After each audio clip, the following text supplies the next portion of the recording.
Pew Research Center n'o ye ɲinini cɛkɛda o ka fɔ la Asie américain denw ye u tɛ kɛla kulu ye min bɛ ka bonya teliyala Amérique nga u tɛ kelen ye u ka politiki ko la. Christine Chen ye jɛkulu ɲɛmɔgɔba ye min tɛ politiki dɛmɛtɔn ye n'o ye Asian Pacific Islander American Vote ye. Kurubala n'i y'a ta k'a lajɛ Ameriki jamanaden minnu buruju bɔra Inde ani Japon olu de ye démocrates ka bɛrɛbɛrɛli tɔndenw ye nga Ameriki jamanaden minnu buruju bɔra Vietnam olu ye républicains ka bɛrɛbɛrɛli tɔndenw ye ka fara o kan Ameriki jamanaden minnu buruju bɔra Chine camanba de yɛlɛmana ka bɔ démocrates ka bɛrɛbɛrɛli tɔn na ka to u kelen na o b'a yira ne la ko politiki bɛrɛbɛrɛli tɔn ani ka fara yɛrɛ kofɔ baaraw kan minnu bɛ sen na tɛna se ka labɔli kɛ walasa gɛlɛya minnu bɛ yen ka se ka olu kofɔ hali ni k'a sɔrɔ yɛrɛ kofɔw jɔyɔrɔ ka bon kosɛbɛ. Michel Steele wolola Kore dugu la ani ka lamɔ Japon. Ni républicain wasadenmuso nin bɛ Orange County, Californie mara yɔrɔ dɔ jira Vietnam américain denw sigida belebele dɔ sigiyɔrɔ ye Amérique.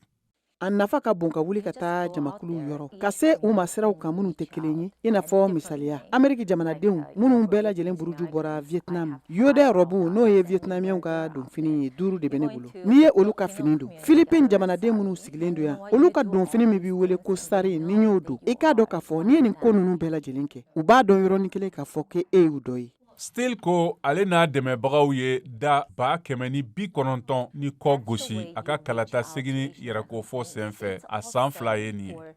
O dɔrɔn de bɛ se ka kɛ sababu ye an bɛ se ka jamakulu ninnu lasɔrɔ minnu ye Ameriki jamanadenw ye minnu buruju bɛ bɔ Asie gunkana la wa o kelen de fɛnɛ don i b'a dɔn ne ka sigiyɔrɔ la kan 7 de bɛ fɔ yen nga u bɛɛ lajɛlen bɛ kuma kelen de fɔ.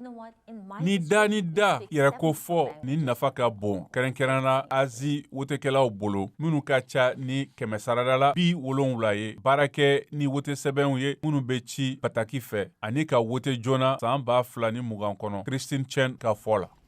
Parce que kalata gafe b'e bolo i bɛ se k'i sigi i ka tobili kɛ tabali la kuma i ka denbaya ani i jɛɲɔgɔnw fɛ ɲininkali min bɛ tali kɛ cɛbɔw kan i k'i jilaja i ka se ka kuma ka ɲa walasa ka se ka dɛmɛ don u ma u ka kumaw bayɛlɛmali la wa i ka fɛɛrɛ bɛɛ lajɛlen tigɛ gɛrɛntɛ foyi kana sigi kan walasa i ka se ka faamuyali sɔrɔ k'a dɔn i b'a fɛ ka kala ta maa min ye. Républicains ka sinsin min kɛra Asie américain wotekɛlaw kan o ɲɛsilen bɛ Grace Meng ma démocrates ka wasadenmuso min bɛ mara dɔ lasigi New York dugu kɔnɔ Queens. Ne hakili la teliya mun bɛ a nɔfɛ dɔ faralo kan nin wagati laban ninnu na ka sababuya kɛ an ye parti républicain ye ani a ka cɛbɔ dɔw ka nin faamuyali sugu kɛ kan caman na o de kosɔn an y'a fɔ an yɛrɛ ka jamana ɲɛmɔgɔw ye ani démocrates ka cɛbɔw ye an tɛ se ka makɔnɔni kɛ tuguni fandɔn in olu ye baara daminɛ ka ban an kan ka an jija k'a fɔ an yɛrɛ fɛnɛ bɛ lakununi baara la yaasa mɔgɔw k'a dɔn parti min bɛna u ka hakɛ défend ani parti min bɛna u ka danbe k'olu makaran. Min Kwan Center for Community Action la Sandra Choi ye faso jama ka sendoni ɲɛmɔgɔ ye. An ye baara camanbaw de kɛ yan san camanbaw kɔfɛ walasa ka se ka fanga don politiki ko taasiraw la dunanw fan fɛ dunan minnu buruju bɛ bɔ Asie gunkana la nka Ameriki jamanadenw don a jamakulubaw minnu fanba ye bololabaarakɛlaw ye sanko ka ɲɛsin ɲina san 2024 kalata ma min kalata taabolo koɲɛ nafa ka bon kosɛbɛ an dalen don a la ka fɔ ko nin waati in de la faraɲɔgɔnkanba kan ka kɛ jamakuluw cɛma k'a yir'u la fɛnɛ ko fanga b'u la wa u bɛ se ka fɛn dɔ kɛ min bɛ bonya kosɛbɛ min fɛnɛ bɛ se ka kɛ ko nafamaba ye an ka ɲɛtagaw kɔnɔna la ka ɲɛsin an bɛɛ lajɛlen ma ɲinan san kɔnɔ.